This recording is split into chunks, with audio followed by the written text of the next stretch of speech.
जननी जन्म सौख्याणां वर्धनी कुल संपदां पदवीं पूर्व पुण्यानां लिख्यते जन्म पत्रिका। और अब विचार किया जा रहा है जन्म कुंडली पर।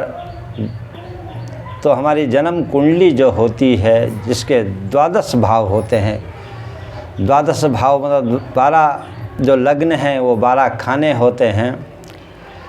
तो उसमें क्या है कि प्रत्येक ग्रहों का क्या है कि अपना अपना प्रभाव होता है। सर्वप्रथम जो पहला जो भाव होता है देह शरीर के लिए देखा जाता है।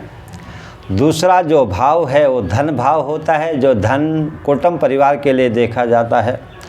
तीसरा जो भाव होता है वो पराक्रम के लिए सम्मान प्रतिष्ठा और भ्रातृ भाव होता है। चौथा जो भाव होता है वो सुख और माता के वाहन आदि स्थावर के लिए देखा जाता है। पांचवा जो भाव होता है वो क्या है कि संतान के लिए विद्या बुद्धि के लिए देखा जाता है। छठा जो भाव होता है रिपु भाव होता है, शत्रुओं के लिए और मामा के लिए होता है। और सातवां जो भाव होता है वो जया भाव होता है, पत्नी के लिए।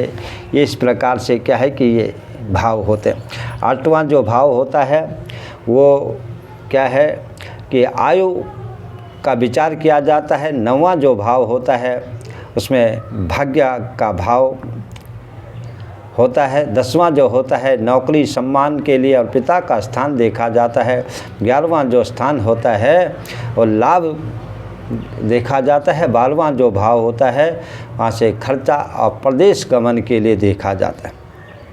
तो इसी प्रकार से ये जो 12 जो भाव हैं, 12 जो भाव हैं ये जो दिखाई दे रहे हैं, तो इसमें क्या है महाराज हमारे ग्रह कौन से स्थान में कहाँ पड़े हुए हैं उसके लिए क्या है कि विचार करना ज़रूरी होता है।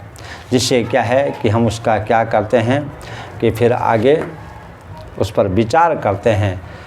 जय जय श्री राधे श्याम।